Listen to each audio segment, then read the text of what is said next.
Thank you, everyone. It's my great pleasure to be joining you, especially because I initially contacted the organizers just to participate as an observer, and then I was invited in. But the consequence of that means my talk is a little bit later in planning than everyone else, and I'm focusing more on kind of the big picture issues rather than like a specific case study in a lot of really close detail. Okay. So also, yeah, I'm a native English speaker. Sometimes I speak quickly, and maybe the organizers will speak up if I'm speaking too quickly for people. So again, yeah, my name is Alyne. I'm a cultural anthropologist, and I'll give a brief introduction to my work in coastal areas, and especially with intangible cultural heritage. I'm focusing on the Matsushima Bay, which is the site of my long-term field site, and also looking a little bit about these landscapes we find in the marine areas. Similar to a lot of the talks today, I work in fishing communities and with fishing households.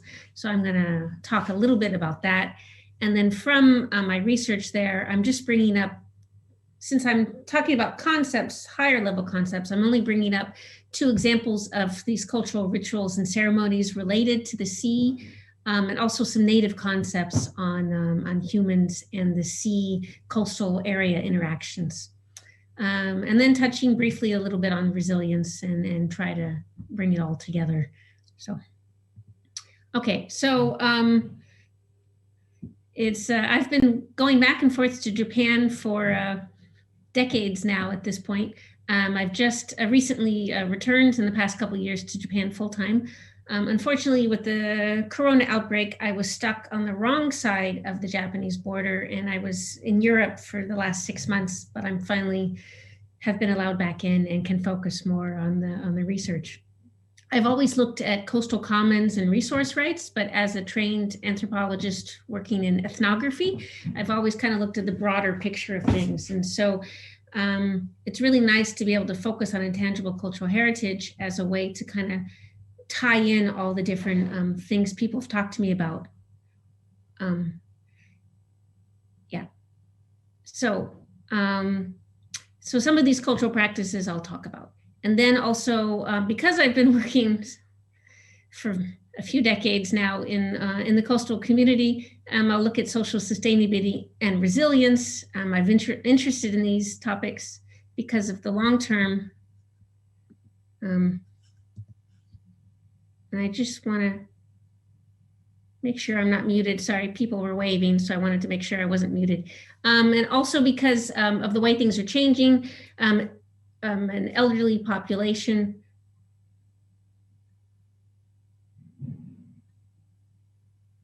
I'm sorry, can people hear me? Okay, I just hear people. Yeah, you are audible, Dr. Delaney. All right, someone was talking in the background, so I wasn't sure if they were trying to tell me they couldn't hear me. Yeah. All right. So also this area of Japan was hit by the tsunami in 2011. So my resilience and social sustainability aspect is now growing a little bit more, I guess, a little more importance now, seeing what has happened since the tsunami hit.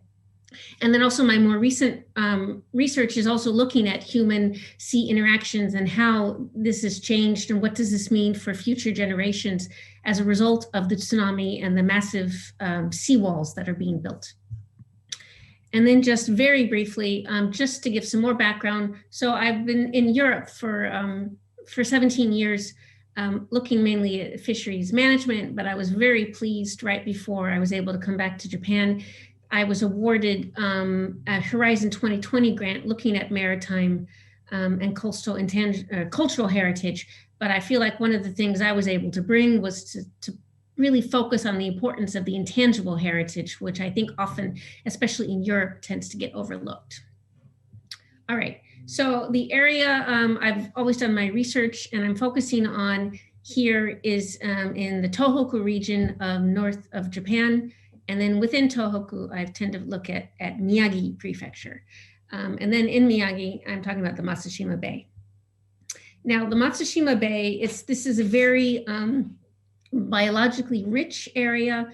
the coastal area, you have a northern current and a southern current coming in. So it's very, has more diverse species than you find in other places. Also, this part of the coasts in the southern region is very sandy beaches, shallow, and the northern area is very mountainous with rias.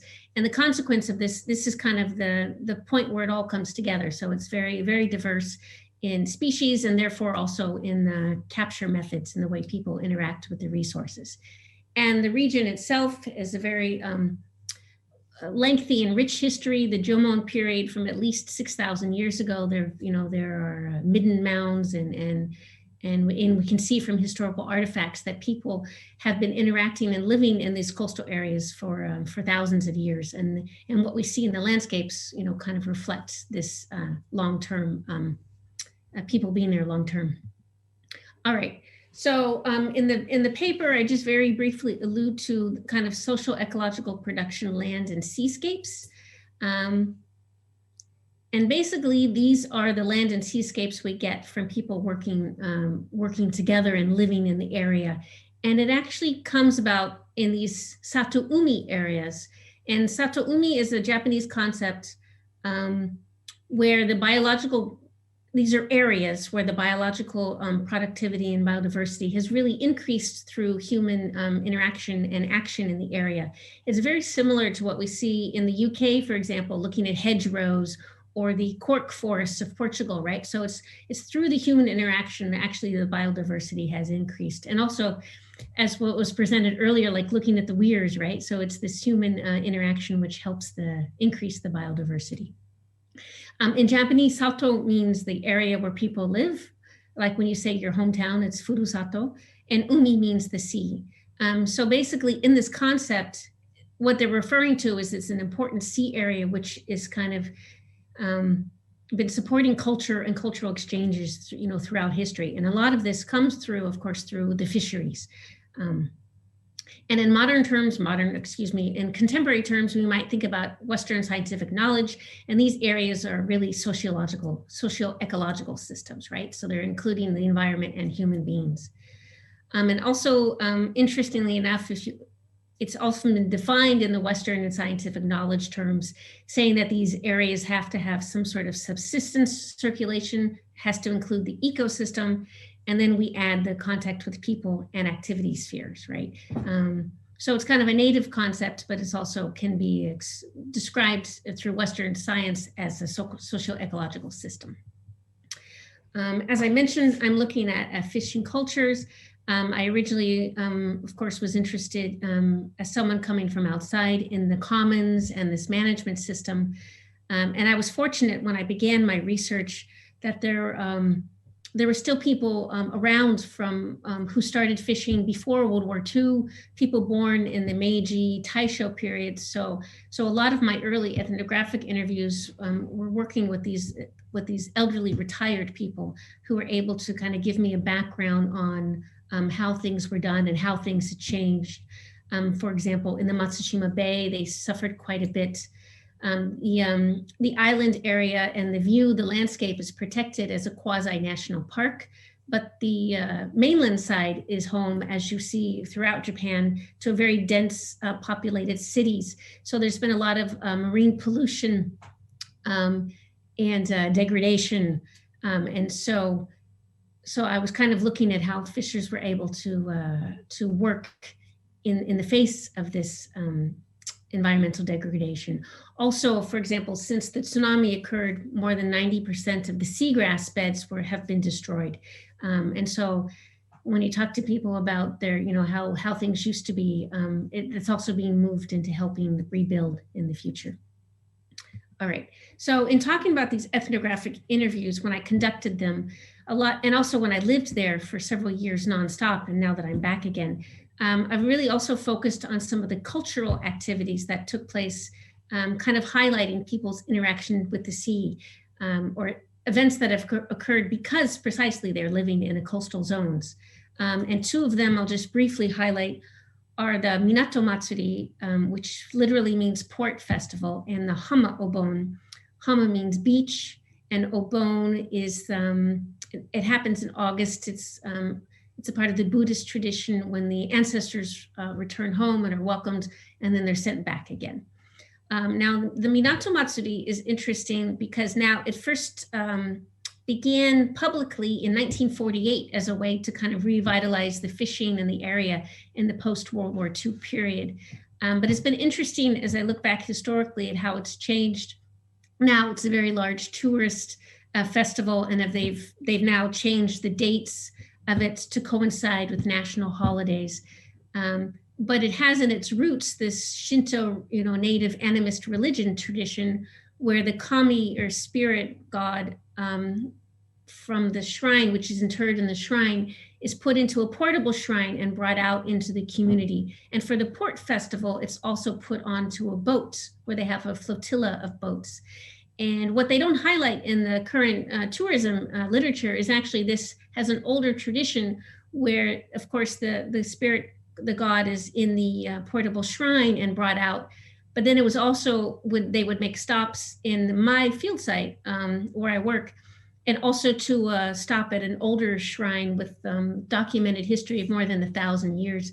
And so there's this close interaction that comes back, from their cultural history. And now with Hama Obon, I also brought this as an example because it's in the Buddhist tradition. And it's specifically for, it's held just a few days after the more societal's more common Obon, and it's held specifically for people who have died at sea or by drowning. Of course, family members who've had people die will represent the family, and they send the spirits back. But it's also held for people who are complete strangers who had washed up on the shore. So it's kind of a festival which ties into this broader sociocultural way of thinking systems, but also it's specific for the coastal area. And then so just so in addition to the ceremonies, just two concepts. One is Satoumi, which I've already briefly talked about. And I think it's important to highlight that the term itself is relatively recent in the literature. There's a lot of research done on it, but the practices are actually century-old customs, right, from the years. So even before there was a term, Satoumi, of course, we had these landscapes and these areas and these practices going on. I also wanted to highlight with Satoumi that it's very tied closely with fisheries. Of course, it's the fishing activities which have helped form the landscapes, but also, so in the fisheries management, it's the local fishers who share responsibility for the management and conserving resources. So for example, there's many marine protected areas in Japan that are actually set up by fishermen themselves and not imposed from above. They themselves recognize the importance of protected areas for not only their livelihoods, but for the resources and the biodiversity. And then the concept is more also recent, like Satoumi, but we have these Fisherman Forest movies, Yomin no Mori. They really took off in the 1980s.